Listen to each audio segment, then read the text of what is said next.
The 6 exact steps I took to become a multimillionaire. It wasn't just luck. I followed a plan. Here are the 6 steps that took me to multimillionaire status by 41. Guys, in my last video about becoming a millionaire at 40, I focused a lot on personal development and growth, and you called me out. While those elements are crucial, they really are, many of you wanted more details on the practical steps that got me there. So today, I'm excited to dive into the core approach I used to rise from poverty to multimillionaire status by 41. This is the second part of that story, where I'll share the 6 exact steps that transformed my financial life. These steps are practical and rooted in my personal journey. All right, we're keeping it real. And I'm providing you with a very clear blueprint to start your path toward your first $1 million. So if you're ready to discover how I did it, let's get started. And speaking of starting with money, I have a course I designed to help people understand money and crypto. And for a limited time, I'm giving it away totally free. So click the link below and smash that like button as well. Hit the subscribe, turn on your notifications. All of that really helps me help you with the channel and the algorithms. So now let's really dive in. Step 1, unlocking the hidden wealth source. Growing up in the hood, I learned early on that money was the key to freedom. It was the golden ticket out of the oppressive environment that shaped my daily life. Every day I saw the struggle around me. People working hard and still barely getting by. It didn't take long to notice that the ones who seemed to have it together, who weren't weighed down with the constant grind, were the business owners. They owned the corner stores, the local shops. So observing this, I realized that entrepreneurship was a way out. The business owners didn't live in the neighborhood. They profited from it. And this stark contrast between the entrepreneur and the rest of us, it was really eye-opening. It was clear that to escape the cycle of poverty, I had to follow a similar path. Entrepreneurship seemed like the best shot I had at not just making money, but achieving true financial independence. The realization cemented an entrepreneurial mindset in me. I knew that the traditional route of working a 9-to-5 job wasn't going to cut it. I needed to build something of my own, to create a business that could thrive and provide for me in ways a regular job just never would. And I knew this was just the first step. The real challenge and often the frustration came with figuring out step number 2, how to turn this mindset into reality. So step 2, the pursuit formula. During my younger years, the quality of life I lived was driven by money, or rather, a lack of it. Let's keep it real. I wish I could say I had a mentor to help me with a detailed plan to help me gauge where I was in life, but I didn't. My education came from the school of hard knocks and a lot of failure. The reality is I lived broke for a long time because I overestimated my skills and abilities. Many people would have called me a dreamer, someone who plans and never takes action. But I did take action. It just wasn't focused because I didn't know any better. For example, I started an online store selling Christian dance CDs. Yeah, shocker, that failed. I also ran the Southeast Territory for a digital photo booth company, but the product became commoditized and profits shrank as competition drove the prices down. And during these ventures, I took on sales gigs to make ends meet while limping along with my business ideas. Can anyone relate? Drop a comment, let me know. Then one day it hit me. The issue wasn't the businesses, the world, the economy, or any other external factor. The problem was me. How did I know? Because of what was lacking in my life. I had a long list of things I couldn't do because I was perpetually short on money. I was stressed, frustrated, drowning in self-pity, which is never helpful. The only scorecard that truly matters in entrepreneurship is cash flow and profitability. Without both, you won't be able to sustain and be around to achieve your goals, including all the good you want to do. I had to humble myself and realize that if I truly knew everything I claimed I know, I wouldn't be broke. That's the simple truth. Unless we experience and live and have what we say we know, we don't know it. And that leads to the need to take action and truly learn what it takes to succeed. You ready for point number 3? The commitment to growth. For this point, you can check out my previous video where I extensively discussed how I developed a growth mindset and how that catapulted me to seeing myself beyond the scopes of my environment and limitations. I'll link to this at the end of the video, but be sure to watch it. It's also linked below. So I share some invaluable insights I learned on my journey from poverty to 7-figure wealth. Really be sure to watch that, okay? Step number 4, strategic networking blueprint. I knew that to become an entrepreneur, I needed to learn from someone else, someone who already had the results I wanted for myself. I fought for opportunities like my life depended on it, because it did.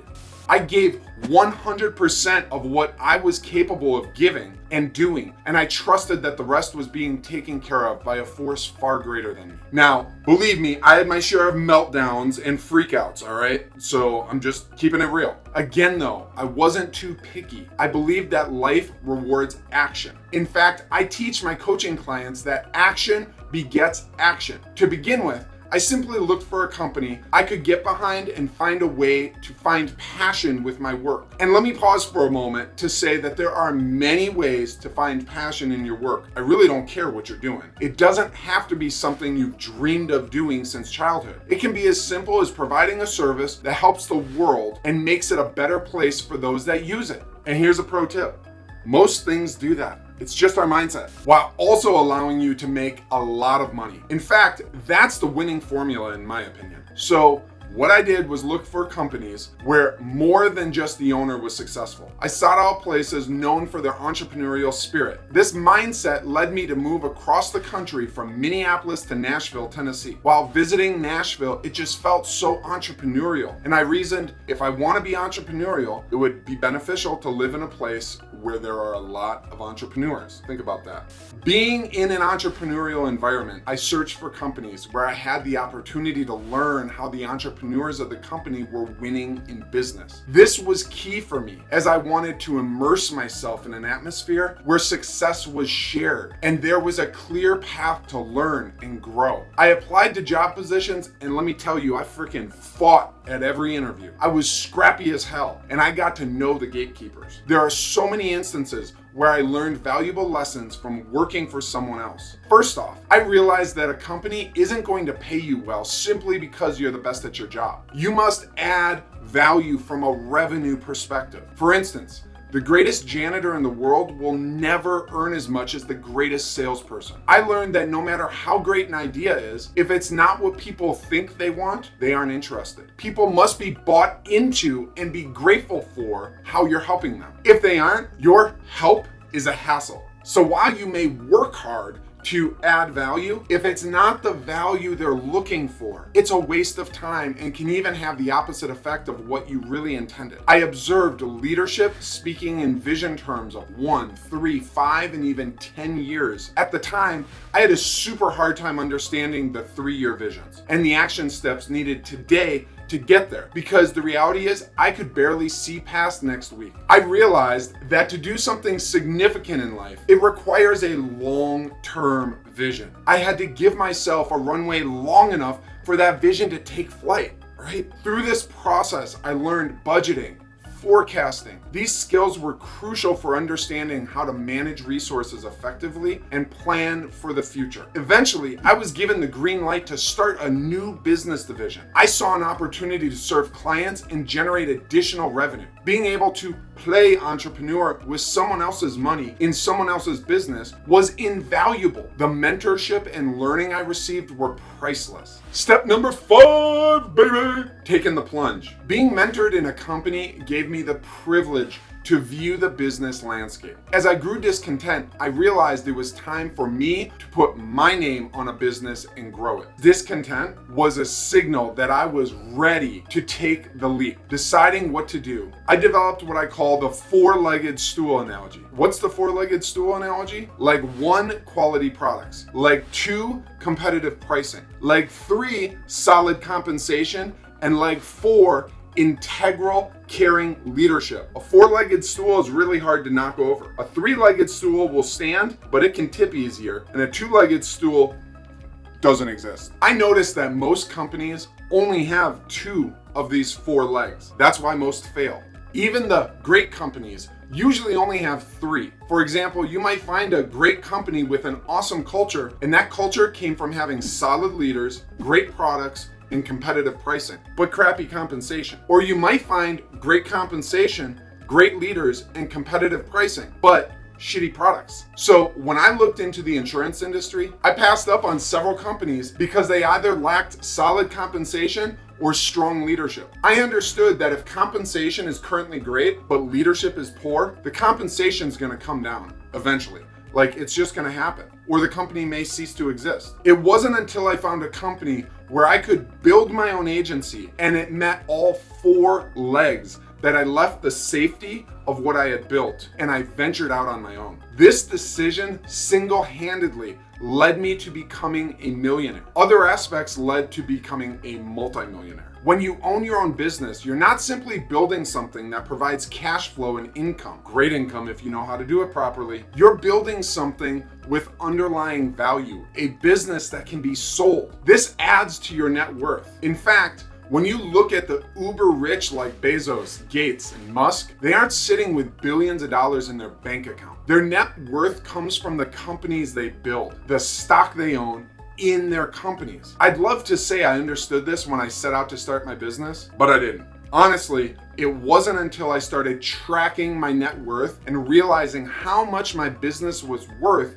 that it sunk in. I realized that I had built a 7-figure business for someone else and I got a nice paycheck for it, yet I didn't own it. Gave me the mentorship and skill set to become who I am today. So I am not complaining. That business unit though added to the net worth of the person who owned the company. You ready for step number 6, baby? Mastering the financial game. I mentioned earlier that after establishing a consistent cash flow with my core business, I diversified into various areas like crypto and real estate and really a lot more now. This strategy not only spread my risk, but it also maximized my growth potential across different sectors. Let me share how I approach this diversification, the process I use to choose which areas to invest in, and how I assess the risks and potential returns of these investments. The poor and middle class often get told there's safety to diversify. If you want to be poor or middle class, follow this advice. If you want to be rich, it's bullshit.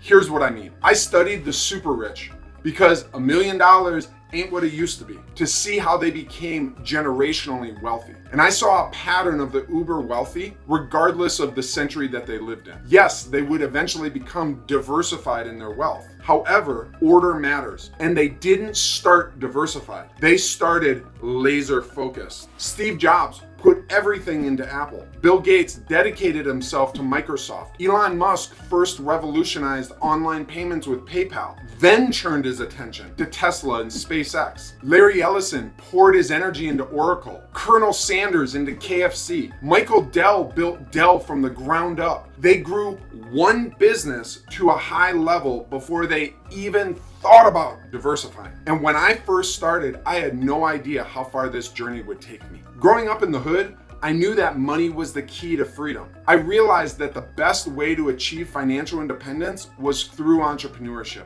I worked hard and fought for every opportunity, learning invaluable lessons along the way. I started by focusing intensely on one business, my life insurance agency. Like Steve Jobs with Apple, Bill Gates with Microsoft, and Elon Musk with PayPal, and then Tesla and SpaceX. I poured all my energy into growing this single venture. It took years of hard work, and eventually my agency reached a point where it made no sense to keep reinvesting beyond a certain amount of money into it. At that point, I started to diversify. I began to seriously invest in crypto, and I became an owner in private companies. Now, I'm diversified into 11 different sectors and markets and business verticals, which has collectively yielded a multiple of my original $1 million. It's also worth mentioning that along the way, everything I have got moved into trusts. So technically, I don't own anything, and a lot of wealthy people don't own anything. And I did this for generational wealth building purposes. And to think, all of this started with me investing in myself, $5 a week for a personal development cassette. Yeah, I just aged myself. As long as you smash that like, judge me all you want.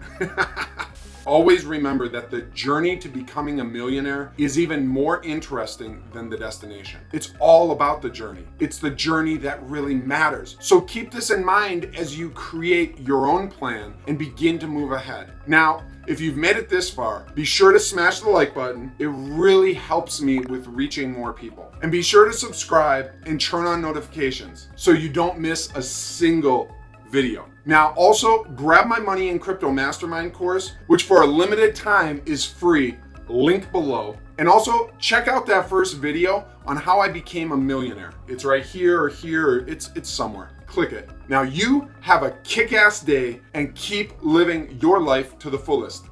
Peace.